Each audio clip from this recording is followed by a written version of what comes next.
फक्त काही तासांमध्ये मी तुम्हाला इंग्रजी शिकवणार आहे. अशी इंग्रजी शिकवतोय जी बोलताना सगळ्यात जास्त इम्पॉर्टंट असते.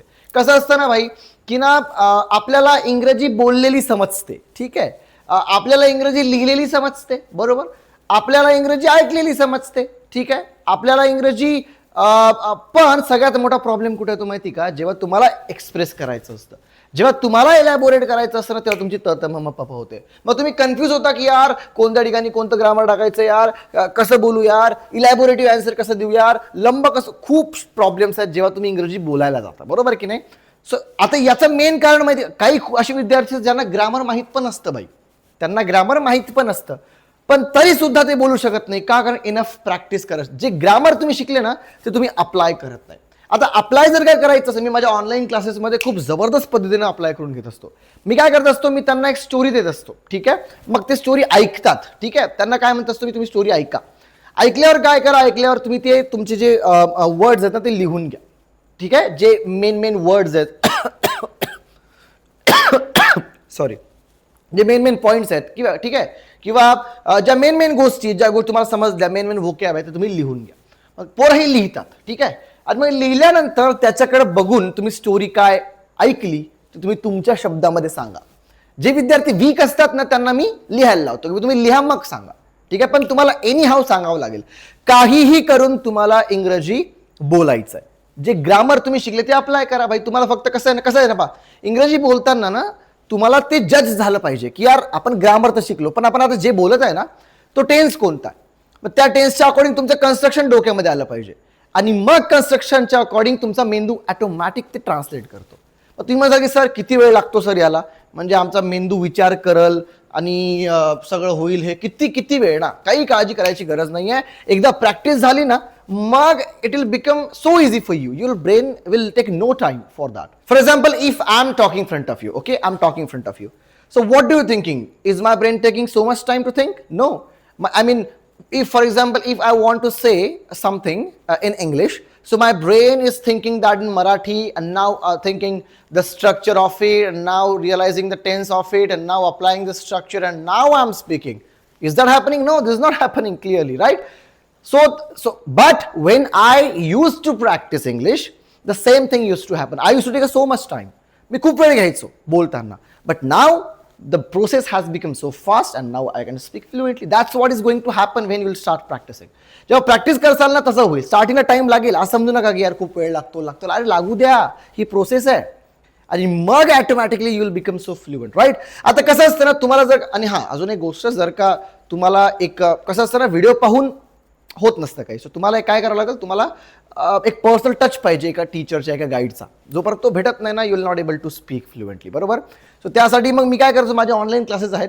जे विद्यार्थी घरी ऑफलाईन असाल तर संभाजीनगरमध्ये राहतात तर ऑफलाईन या, ऑनलाईन जर का असेल तर ऑनलाईन शिका, काही प्रॉब्लेम नाही आहे. जसा ऑफलाईनचा कोर्स आहे तोच माझा ऑनलाईनचा कोर्स आहे, काही पार्शियालिटी नाही आहे. फक्त फरक हा असतो की समोर बसत अजून चांगल्या प्रकारे प्रॅक्टिस होते, पण मग जर नाही जरी बसले तरी काही प्रॉब्लेम नाही आहे. तेवढं कम्युनिकेशन प्रॅक्टिस सेशन आमचे सेम असतात. तुम्हाला एफर्ट्स जास्त करावं लागतं. जर तुम्ही एफर्ट्स करायला रेडी असाल तर काही प्रॉब्लेम नाही, माझ्याकडे या, ओके. आणि फक्त 2 महिन्याची बॅच आहे, सॅटर्डे संडे सुट्टी असते, रेकॉर्डेड लेक्चर्स तुम्हाला देत असतो आम्ही, ओके. लाईव्ह क्लासेस असतात, क्लासेस झाल्यावर तुम्हाला रेकॉर्ड लेक्चर अवेलेबल होऊन जातील, फाईन. बुक्स तुम्हाला आम्ही देत असतो, सो लगेच दिलेल्या नंबरवर कॉन्टॅक्ट करा, कारण सीट्स थोडे आमचे रिकामे नसतात, लवकर फुल होऊन जातात. सो लवकर ॲडमिशन करून घ्या, ओके. आणि फीचं टेन्शन घेऊ नका, एकदम चिल्लर फीज आहे यार. हे फीज म्हणजे तुम्ही म्हणसाल की सर कुठे 10-10, 12-12 हजार आहे, तुम्ही किती चिल्लर घेताय सर, काय मतलब आहे. मला माझ्या क्लासमध्ये खूप असे विद्यार्थी आहेत ना की जे खूप गरीब आहेत, ज्यांचे आई वडील नाही इतकं हे करू शकत ना, सो ती माझी रिस्पॉन्सिबिलिटी की इतके पैसे घेऊन काय होणार ना, मला काही माझा स्वार्थ नाही आहे.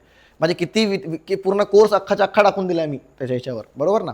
एनिवेज चलो, तर कसं असतं ना, जर का समजा तुम्हाला कोणी क्वेश्चन केला की यार तू काय करतोयस, सॉरी तू आत्ता कुठून आला, तुम्हाला काय विचारलं कोणी, भाई तू आत्ता कुठून आला, तुम्ही म्हणता ना बाहेरून आलो, बस एवढं म्हणता का तुम्ही, फक्त नाही, तुम्ही काय करता, इलॅबोरेटिव्ह आन्सर देता. म्हणजे काय, अरे काही नाही, थोडं मम्मीनं काम सांगितलं होतं आणि मग त्याच्यामुळे मग माझं डोकं पण दुखत होतं, पण जाऊ दे म्हटलं जाऊन येऊ, मग मी बाहेर गेलो, थोडं काम केलं आणि मग आत्ता आलोय घरी. सो तुम्ही प्रश्न एकच विचारला पण तुम्ही उत्तर किती मोठं दिलं. स्पेशली पोरीनं जर का विचारलं तुम्हाला की काय करतोयस, तुम्ही म्हणता का काही नाही, असं म्हणता का नाही, तुमची क्रश असेल ती तर नाही, तुम्ही काय करता, इलॅबोरेटिव्ह आन्सर देता. इलॅबोरेटिव्ह म्हणजे काय, अरे काही नाही बस बसलो होतो, तू काय करतेस, समजलं? तर तुम्ही लगेच निपटवलं नाही. सो तुम्हाला एखाद्या गोष्टीला इलॅबोरेट कसं करायचं हे समजता आलं पाहिजे. अँड दॅट्स वॉट माझ्या ऑनलाईन क्लासमध्ये सुद्धा ही प्रॅक्टिस घेत असतो. मी त्यांना देत असतो, ते चांगल्या प्रकारे ट्रान्सलेट करतात आणि ते बोलतात. समजलं? ठीक आहे. सो ही टेक्निक मी आमच्या ऑनलाईन क्लासमध्ये घेत असतो. मी काय करताना हिंट देत असतो. ठीक आहे, तुमच्यासमोर हे हिंट आहे. आता स्वतःचं डोकं लावा, इमॅजिनेशन करा आणि स्टोरी कशी कशी पुढे जाऊ शकते. ठीक आहे ना, हे तुम्ही ॲनालाइज करा आणि तुम्ही तुमच्या अकॉर्डिंग मला सेंटेन्स द्या किंवा बोला. ठीक आहे, हे पॉईंट्स तुमच्या समोर आहेत, म्हणजे तुम्ही विसरू शकत नाही. तुमच्या डोळ्यासमोर ऑलरेडी आहे की काय काय होत आहे. स्टेप्स तुमच्या समोर आहे, तुम्हाला तर पायऱ्या चढायच्या आहेत, बस बाकी काहीच करायचं नाही. ठीक आहे, या ठिकाणी सेम प्रॅक्टिस आहे तुमच्या समोर. आणि टेन्सेस सगळे झालेले, आपले सिम्पल टेन्स झाले आणि आपले कंटिन्युअस टेन्स झाले, बस बाकी काहीच नाही याच्यामध्ये. सिम्पल सेंटेन्सेस पण तुम्हाला तयार करता आले पाहिजे सेंटेन्सेस, बरोबर की नाही. जे ग्रामर तुम्ही शिकले आतापर्यंत सगळं अप्लाय करता आलं पाहिजे तुम्हाला. That is the most effective practice I would say. याच्या आधी पण माझे काही स्टोरीजच्या काही आहेत, स्टोरी ऐका आणि प्रॅक्टिस करा, ते सुद्धा बघा भाई, त्या ठिकाणी जाऊन बघा, चांगल्या प्रकारे करा. मी प्रॅक्टिसला खूप मटेरियल देत असतो तुम्हाला, सो काही हेजिटेट करायची गरज नाही आहे. M I clear? ओके, चलो ठीक आहे. बघा, हिंट तुमच्या समोर आहे, तुम्हाला स्टोरी जोडत जोडत जोडत जोडत जोडत जोडत द्यायची. ठीक आहे, क्लिअर आहे. चलो काय बघा, हिंट काय, एक मुलगी असते, अ गर्ल, ती जंगलात जाते, गोस टू द जंगल, सिंह पाहते, सीज द लायन, ओके, घाबरते, गेट स्केर्ड, झाडावर चढते, okay, climbs on a tree, सिंह निघून जातो, लायन गोज अवे, मुलगी सुरक्षित घरी येते, गर्ल रिटर्न्स होम सेफली.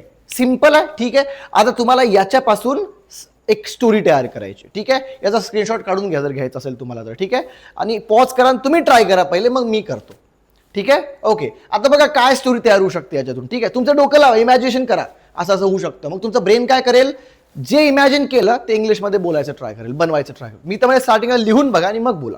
ठीक आहे, काय सेंटेन्स आहे, एक मुलगी जंगलात जाते, सिंह पाहते, घाबरते, झाडावर चढते, सिंह निघून जातो, मुलगी सुरक्षित घरी येते. ठीक आहे, चलो आता मी तुमच्या समोर स्टोरी बनवून दाखवतो, कशा प्रकारे बनवायची बघा, मग पुढची तुम्ही बनवा. ठीक आहे, just give me a second. Okay, चलो काय, ठीक आहे, एक मुलगी, तर आपण एक सिंपल एक स्टोरी तयार करू. ठीक आहे, याच्यापासून की एक सीमा नावाची मुलगी असते, ती गावामध्ये राहत असते, गरीब असते. Okay, so there is a girl, there is a girl named सीमा. ठीक आहे, ती खूप गरीब असते म्हणून. चलो बनवायला काय होतं, शी वॉज व्हेरी पुअर. काहीच नाही भाई, सेंटेन्स इतके सिंपल आहेत ना. बघा, हे झालं तुमचं सिंपल प्रेझेंट टेन्स. ठीक आहे ना, हे झालं simple past tense. To be form आपण शिकलोय, सिंपल पास्ट टेन्स शिकलोय. तुम्हाला नसेल तर वापस बघा, काही प्रॉब्लेम नाहीये, पण हे नीट समजा. ठीक आहे, शी वॉज व्हेरी पुअर. ठीक आहे, ती रोज शाळेत जाते. ठीक आहे, मग आपण कसं, आपण ती रोज शाळेत जाते, शाळेमध्ये जात तिला जंगलातून जावं लागतं. जेव्हा एक दिवशी ती अशी जंगलातून जात असते, जंगलातून जाता तिला मागून कोणता तरी आवाज येतो. मग तिला कळतं की सिंह आहे, सिंह पण तिला पाहतो, तिचा पाठलाग करतो. मुलगी खूप घाबरलेली असते, पण त्या मुलीला एक आयडिया येते की आपण झाडावर चढू. मुलगी पटकन झाड सापडते, झाडावर चढते आणि त्या ठिकाणी बसते. सिंह येतो, सिंह त्या ठिकाणी वाट पाहतो आणि वाट पाहून थकून चालल्या जातो. अशा प्रकारे ती मुलगी मग हळू खाली उतरते आणि वापस आपल्या घरी चालल्या जाते. स्टोरी बनवली आहे, म्हणजे एवढं शाळेला मी एवढं बनवलं, बरोबर की नाही. आता हे आपण इंग्लिशमध्ये तयार करू. ठीक आहे, so there is a girl name Seema, she was very poor, ती खूप गरीब असते. She goes to school every day. की ती काय करते, शाळेमध्ये रोज जात असते. ठीक आहे, ती शाळेमध्ये रोज जाते. ओके, मग काय होतं भाई, मग शाळेमध्ये गेल्यानंतर पण तिला शाळेमध्ये जाताना जंगलातून जावं लागतं. But she has to go from the jungle, तिला जंगलातून जावं लागतं. ठीक आहे, तिला जंगलातून जावं लागतं. एक दिवशी ती शाळेमध्ये जात होती. One day she was going to the school. When she, जेव्हा ती जंगलातून जात होती तेव्हा तिला मागून कोणता तरी आवाज आला. Okay okay, when she was going from, मी तुम्हाला शेवटी ना कोणता टेन्स कुठे घेतला हे दाखवेल. ठीक आहे, going from jungle she heard, तिने ऐकला काय, द नॉइस.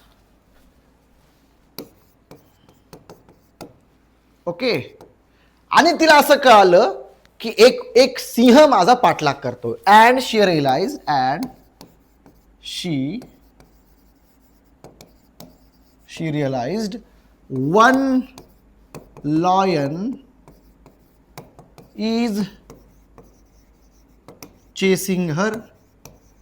ठीक आहे, एक लॉयन तिला चेस करतोय. ठीक आहे बाई, सिंपल आहे. सगळे जेवढं शिकवलं त्यातूनच तुम्हाला हे लिहिताय तुम्ही. ठीक आहे, एक लॉयन तिला हे करतोय, ती खूप घाबरते. शी स्केअर्ड, यस सॉरी, SCARED, शी स्केअर्ड, ती घाबरते. ओके, बट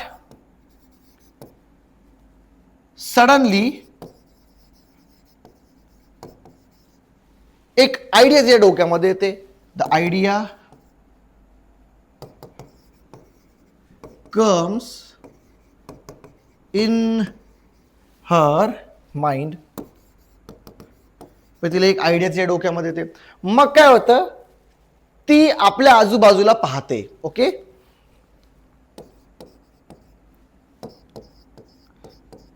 शी लुक्स, ती पाहते. काय पाहते, आपल्या आजूबाजूला, surrounding to her surrounding, sorry, ती आपल्या आजूबाजूला पाहते आणि तिला एक झाड दिसतं. And she okay sees a tree. ती पटकन त्या झाडावर चढते. And she climbs on the tree. Tree म्हणजे झाड, आणि लगेच पटकन, मग याला इमिडिएटली म्हणू. ठीक आहे,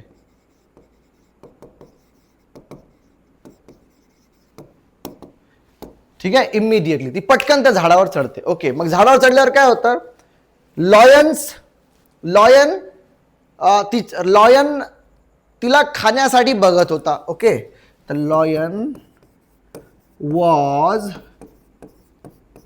looking to eat her. Okay, पण तिच्या त्या आयडियानं तिचा जीव वाचवला. But simple past tense, but that idea past tense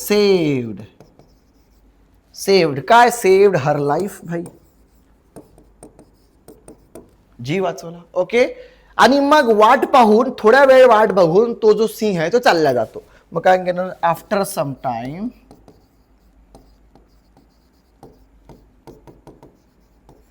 तो सिंह थकून जातो. द लॉयन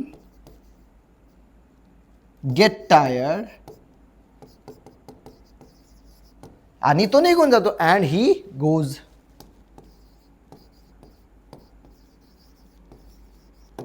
आणि तो निघून जातो.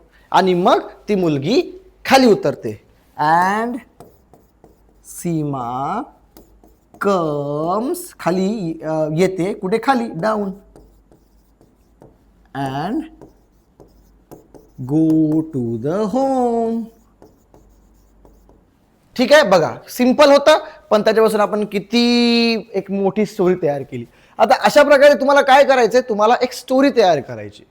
समजलं ना, एक सिंपल स्टोरी तयार करायची आहे, आणि या स्टोरीला तुम्हाला इलॅबोरेट. बघा, आता याच्यामध्ये मी काहीच वेगळं वापरलं नाहीये. आपण सिंपल पास्ट टेन्स शिकलो, सिंपल प्रेझेंट टेन्स शिकलो, सिंपल फ्युचर शिकलो, प्रेझेंट कंटिन्युअस, प्रेझेंट पास्ट शिकलो, बरोबर की नाही. बघा भाई, there is a girl named Seema. भाई, there is a girl, simple present tense. ठीक आहे, शी वॉज व्हेरी पुअर. एक सेकंड ना, मी पेन चेंज करतो म्हणजे तुम्हाला समजेल. सो मी घेतो पर्पल पेन. ठीक आहे, पण there is a girl name Seema. Seema नावाची एक मुलगी होती, simple present tense. She was very poor, simple past tense. ठीक आहे, she goes to the school every day. ती रोज शाळेत जाते. ओके, ती रोज शाळेत जाते, simple present tense. But she has to go from the jungle, simple present tense. One day she was going to the jungle, past continuous tense. Okay, when she was going from the jungle, past continuous tense. She heard the noise, simple past tense.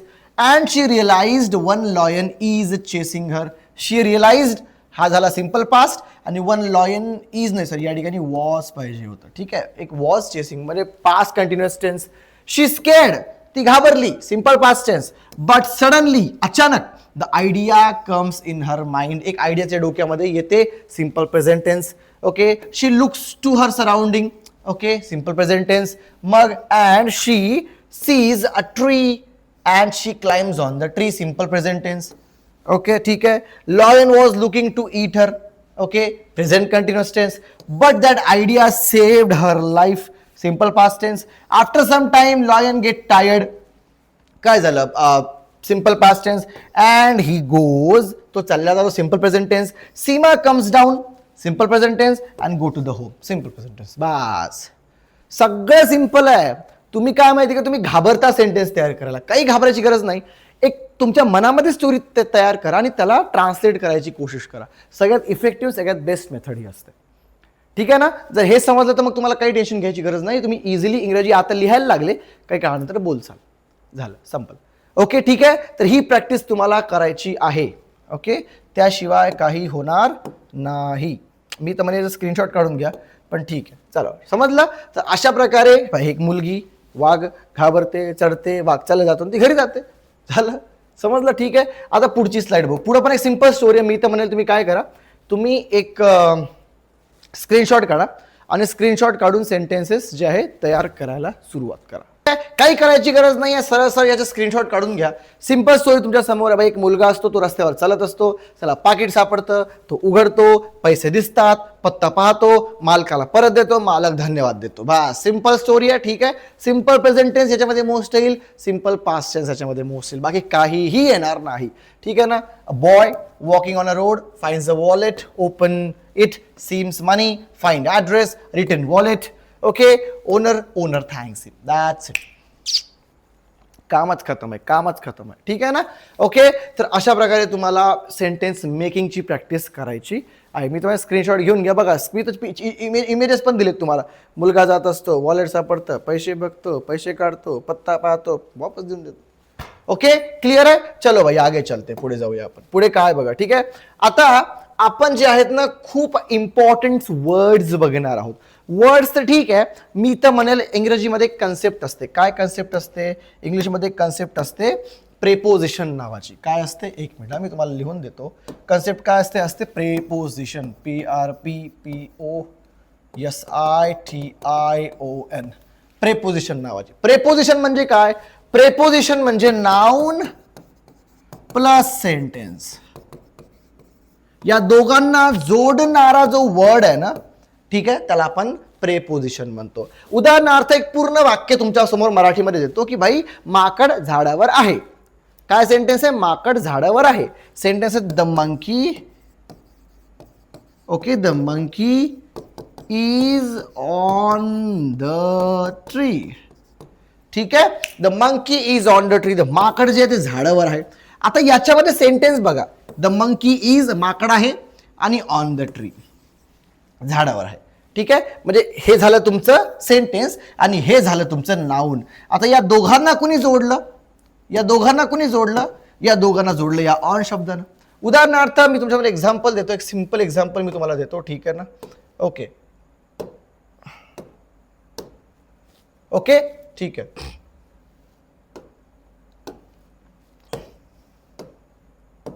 Okay, एक example घेऊया. मला म्हणायचं आहे की मासे पाण्यामध्ये आहेत. काय म्हणायचंय? मासे पाण्यामध्ये आहेत. मग माशाला मी काय म्हणणार भाई? माशाला आपण म्हणू the fishes. The fishes are. ठीक आहे, हे झालं तुमचं सेंटेन्स.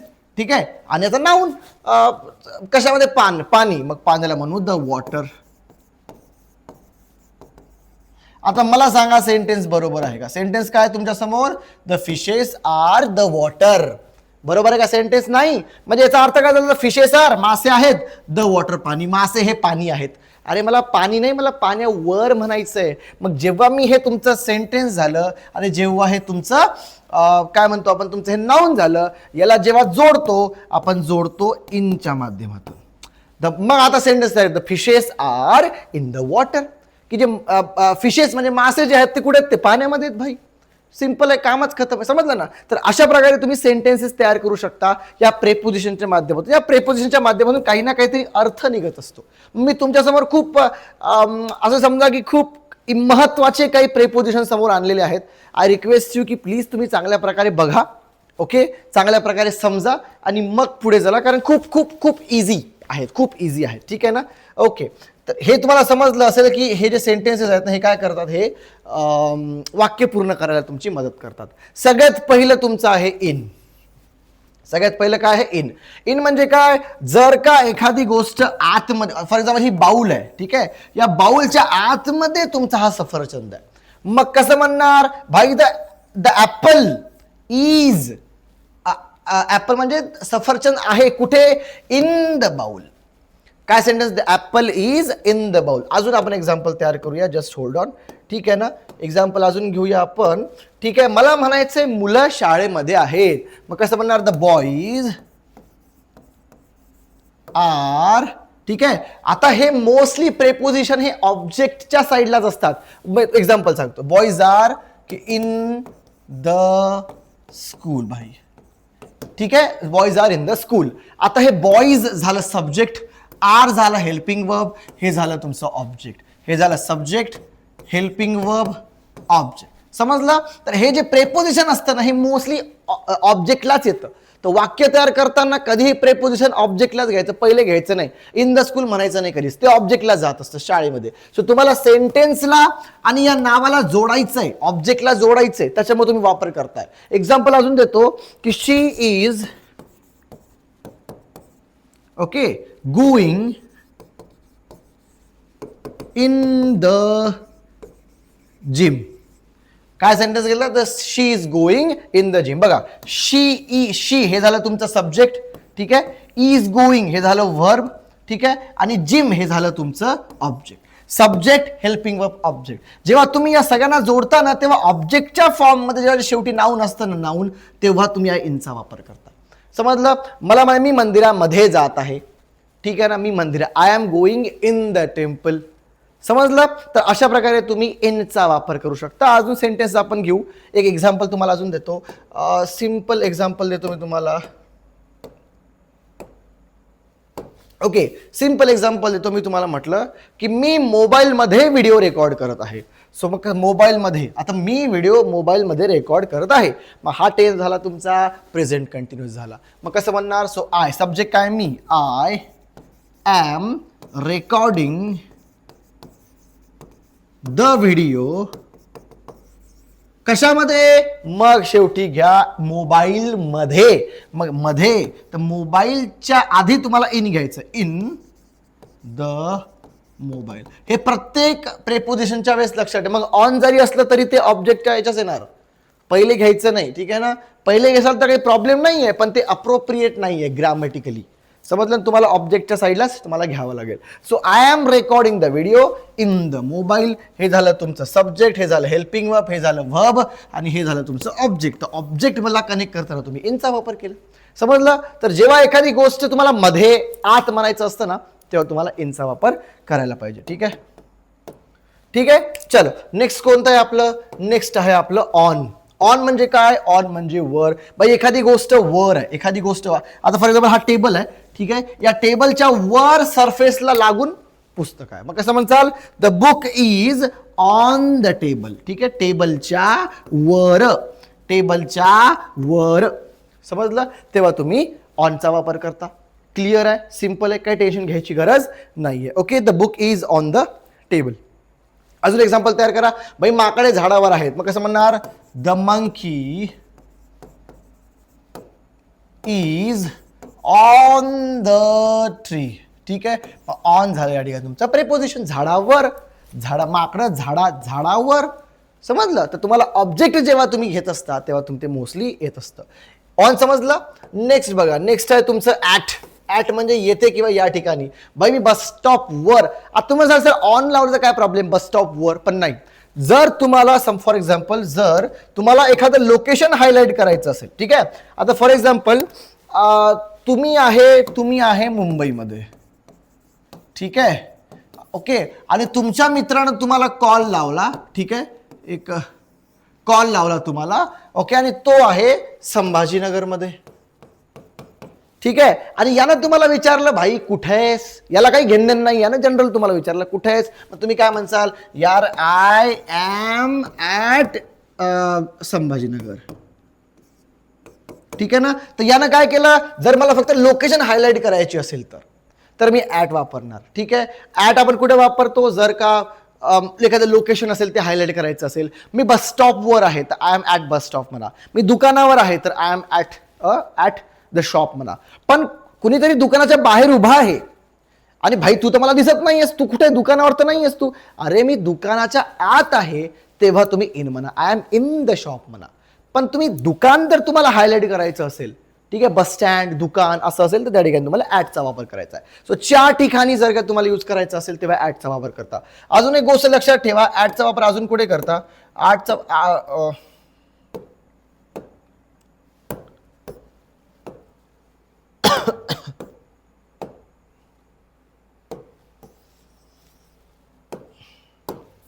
ठीक आहे.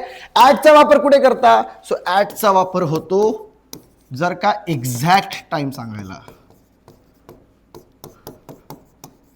एक्झॅक्ट टाइम म्हणजे काय भाई, 7 वाजता, 7 AM समजा. ठीक आहे. तर टाइम सांगायचा आहे ना, मग वाजतासाठी मी ॲट लावणार, ॲट 7 AM. ठीक आहे. किंवा ॲट 9 PM, ॲट 11 AM. तर मला टाइम सांगायचा तर मी ॲटचा वापर या ठिकाणी करणार. अजून कुठे करणार मी, नाईट असतं ना, नाईट, त्या नाईटमध्ये सुद्धा मी ॲटचा वापर करतो. मी संध्याकाळी, रात्री, मग मी ॲट नाईट म्हणून. When are you in the academy, so I am in the academy at night. रात्री मला म्हणायचं तेव्हा सुद्धा मी नाईटच्या आधी ॲट लावत असतो. अजून कधी जर काय एखादा स्पेशल ओकेजन असेल, स्पेशल ओकेजन म्हणजे काय, स्पेशल ओकेजन म्हणजे कुणाचा बर्थडे असेल भाई, कुणाचा बर्थडे असेल किंवा गांधी जयंती असेल, सॉरी गांधी जयंती नाही, आपण म्हणूया बर्थडे असेल, किंवा हा मोस्टली स्पेसिफिक असतात ना, स्पेसिफिक टाइम असतो, फंक्शन इव्हेंट असतात, पार्टी असते, तेव्हाच तुम्हाला ॲटचा वापर करायचा आहे. उदाहरणार्थ आय एम ॲट पार्टी. ठीक आहे. ओके. अजून काय, एक मीटिंग असणं हा सुद्धा एक स्पेशल इव्हेंट आहे. So I am at the meeting. ठीक आहे. अजून कधी आय एम ॲट बर्थडे, तर बर्थडे पार्टी. समजलं. तेव्हा सुद्धा मोस्टली ॲट वापरतात. तर कुठे कुठे ॲट वापरलं, सगळ्यात पहिले जर का नाईट असेल तर,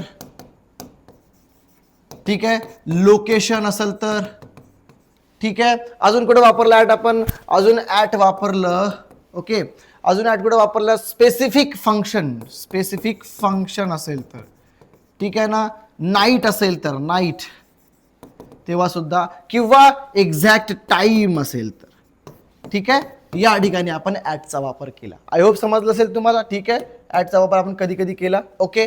चलो आगे चलो भाई. फॉर एक्झाम्पल हा सध्या कुठे उभा आहे, हा सध्या बस स्टॉपवर उभा आहे. ठीक आहे. याला विचारलं भाई तू कुठे आहेस, मी याला सांगितलं I am at the bus stop. मी बस स्टॉप वर आहे. तुम्ही ऑन नका लावू, वर म्हटलं की, समजलं ना. चांगल्या प्रकारे बघा, इंग्लिश ही खूप किचकट लँग्वेज आहे, स्वतःचं ग्रामर फॉलो करत नाही. ठीक आहे ना. ओके. नेक्स्ट आहे अंडर. अंडर म्हणजे काय, अंडर म्हणजे खाली भाई. म्हणजे फॉर एक्झाम्पल, ओके, समजा हा खुर्ची आहे, ठीक आहे, या खुर्चीला एक्झॅक्ट लागून नाही, ठीक, खुर्ची लागून नाही, काही अंतर सोडून त्याच्या खाली आहे. उदाहरणार्थ टेबलच्या खाली मांजर आहे. So the cat is under the chair. ठीक आहे ना. बॉल कपाटाच्या खाली आहे, the ball is under the cupboard. ठीक आहे ना. या साडी कुठे आहे, साडी कपाटाच्या खाली आहे, the sari is under the cupboard. तर अशा प्रकारे अंडरचा वापर जेव्हा एखादी गोष्ट खाली असेल ना, तेव्हा तुम्हाला त्या ठिकाणी करावा लागतो. समजला. ओके. चलो पुढे चला. पुढे कोणतं आहे भाई, पुढे ओव्हर. ओव्हर म्हणजे काय, वरून. वरून म्हणजे तुम्ही म्हणता सर ऑनचा वापर पण वरून करतो, नाही, ऑनचा वापर वरून साठी कधीच करत नाही आपण. ऑनचा वापर करतो एखादी गोष्ट लागून जर का असेल तर, समजलं. पण यार एखादी गोष्ट वर आहे पण खाली गॅप आहे खूप मोठा. उदाहरणार्थ हे विमान चाललंय भाई. ठीक आहे. आता हे विमान आणि जमीन दोघांमध्ये गॅप आहे ना, हा गॅप आहे ना. ठीक आहे. मग यामुळे मी काय म्हणणार भाई, प्लेन हे जमिनीवरून चाललंय तर मी on the plane, on the surface नाही म्हणणार, the plane is going on the surface, मी ओव्हर द सरफेस म्हणणार. बघा काय, the plane is flying over the city. ही सिटी खाली आहे आणि सिटी आणि या प्लेनच्या मधामध्ये गॅप आहे, तुम्ही ओव्हर द सिटी म्हणणार. So plane is flying over the city. अजून the kites are flying over the building. समजलं, पतंग हे इमारतीच्या वर उडत आहेत, मी ऑन द बिल्डिंग नाही म्हणणार, ओव्हर द बिल्डिंग म्हणणार. समजलं, ही गोष्ट तुम्हाला चांगल्या प्रकारे समजली असेल. ओके, चलो नेक्स्ट बघा, बिटवीन. बिटवीन म्हणजे काय? बिटवीन म्हणजे च्यामध्ये. एखादी गोष्ट दोन गोष्टींच्या मधात असेल. ठीक आहे भाई, घर, तुझं घर कुठे आहे? अरे माझं घर जे आहे ना दोन चर्चेसच्या मध्ये आहे. So my house is between to churches, between two buildings. ठीक आहे ना. मूर्ती कुठे आहे? देवाची मूर्ती कुठे आहे? अरे देवाची मूर्ती दोन पिलर्सच्या मध्ये आहे. Okay, so where the DT? So DT is between two pillars. समजलं. तर एखादी गोष्ट दोन गोष्टींच्या मधात आहे. फॉर एक्झाम्पल बघा, हे दोन इमारती आहेत. ओके, आणि याच्यामध्ये घर आहे. मग तुम्हाला विचारलं की भाई तुझं घर कुठे आहे? मग तुम्ही काय म्हणता? अरे माझं घर या दोन इमारतीच्या मधात आहे रे, मधात आहे, between. So my house is between to buildings. दोन इमारतींच्या मधात माझं घर आहे. दुकान कुठे आहे? यार दुकान जे ना हे दोन पार्लरच्या मधात आहे. So so the shop is between to parlours. दोन रस्त्याच्या मधात आहे. सो बिटवीन द रोड, दोन रोडच्या मधात सारखं असेल. समजलं. ओके, चलो आगे चलते. बिटवीन समजलं असेल. सो अशा प्रकारे आय गेस लास्ट मला फक्त 4 का 5 सांगणार आहे मी तुम्हाला. ठीक आहे, हेच जास्त यूज करतो आपण. दुसरं नियर. नियर म्हणजे काय? जवळ. भाई नदी कुठे वाहते? यार नदी घराच्या जवळ वाहते, गावाच्या जवळ वाहते. ठीक आहे, मग एखादी गोष्ट तुमच्या जवळ असेल ना तर तुम्हाला त्यावेळेस काय वापरायचं आहे? नियरचा वापर करायचा. उदाहरण बघा, तुम्हाला विचारलं तुझं घर कुठे आहे? तुम्ही काय म्हणसाल? यार एक नदी आहे, नदीच्या जवळ आहे. मग बघा किती जवळ आहे, एवढं अंतर आहे.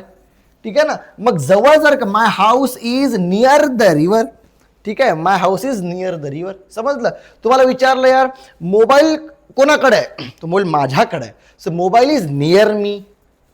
समजलं. ठीक आहे. ओके, तर तुझा भाऊ कुठे बसलेला आहे? So my brother is sitting near me, माझ्या बाजूला. सो एखादी गोष्ट जवळपास असेल, आसपास असेल, त्यावेळेस तुम्हाला नियरचा वापर करायचा आहे. ठीक आहे. एक लास्ट आहे बिहाइंड. बिहाइंड म्हणजे काय? च्या मागे. बिहाइंड मे बी अजून एक आहे का? Let me check it. In front of, with. Okay, हा बस हे दोन राहिलेत अजून. ठीक आहे. ठीक आहे, नेक्स्ट बघा काय? नेक्स्ट आहे तुमचं नियर. नियर किंवा in front of. In front of म्हणजे च्या समोर, च्या एक्झॅक्ट समोर. भाई कुत्रा कुठे आहे? कुत्रा घराच्या समोर आहे. मग कसं म्हणणार? The dog is in front of the house. ठीक आहे. मोबाईल कुठे आहे? मोबाईल टीव्हीच्या समोर असतो. Mobile is in front of TV. संयम सर कुठे आहेत? संयम सर मोबाईलच्या समोर आहेत. सो संयम sir is in front of the mobile. समजलं. तुझं घर कुठे आहे? माझं घर रस्त्याच्या समोर आहे. So my house is in front of road. रस्त्याच्या जवळ आहे, रस्त्याच्या समोर आहे. मग कसं म्हणणार? The dog is in front of the gate. Simple आहे. समजलं. तर अशा प्रकारे तुझी कार कुठं आहे? माझी कार मागच्या कारच्या पुढे आहे. So my car is in front of the Verna car. Verna कारच्या पुढे माझी कार आहे. समजलं. अशा प्रकारे तुम्ही इन फ्रंट ऑफचा वापर करत असता. त्याच्यानंतर अजून एक आहे, अजून आहे विथ. विथ म्हणजे सोबत. सोबत म्हणजे काय? सोबत म्हणजे एखादी गोष्ट तुमच्या जवळ असेल पण एखादी गोष्ट तुमच्या सोबत असेल, लाईव्हली गोष्ट. ठीक आहे ना. फॉर एक्झाम्पल मी माझ्या आईच्या सोबत आहे. So I am with my mother. ठीक आहे. या दोन लाईव्ह गोष्टी आहेत, या दोन गोष्टी जवळ आहेत, सोबत आहे, सोबत ऍक्ट करतायत. मग कसं म्हणणार? मी माझ्या मित्रासोबत चालत आहे. So I am walking with my friend, with my brother. भाई तू मार्केटमध्ये कोणासोबत गेली होतीस? So with whom have you gone to the market? So I have gone to the market with my mother. So माझ्या आईसोबत, माझ्या बाबांसोबत, त्याच्यासोबत, याच्यासोबत. तर यावेळेस तुम्ही विथचा वापर करत असता. तर अशा प्रकारे तुम्ही जनरली हे मी काही प्रेपोजिशन तुम्हाला सांगितले, हे जेव्हा सेंटेन्स जोडायचं असतं तेव्हा खूप युजफुल आहेत. आय होप तुम्हाला लेसन समजला असेल. चांगल्या प्रकारे नोट्स काढून घ्या, समजून घ्या, कारण that is how you are going to speak English. तुम्हाला हे अप्लाय करायचं आहे वाईल स्पीकिंग. समजलं ना. सो अजून तुम्हाला जर का पाहिजे असतील तर आम्हाला दिलेल्या नंबरवर कॉन्टॅक्ट करा. आम्ही तुम्हाला अजून गोष्टी पाठवून देऊ. काही काळजी करायची गरज नाही आहे. फक्त चांगल्या प्रकारे शिका, समजा आणि त्याला अप्लाय करा. Thank you so much for watching this video. Like करा, शेअर करा, सबस्क्राईब करा. आणि अजूनपर्यंत तुम्हाला ऑनलाईन क्लास जॉईन करायचे असेल तर तुम्ही आमच्याकडे येऊ शकता. थँक्यू.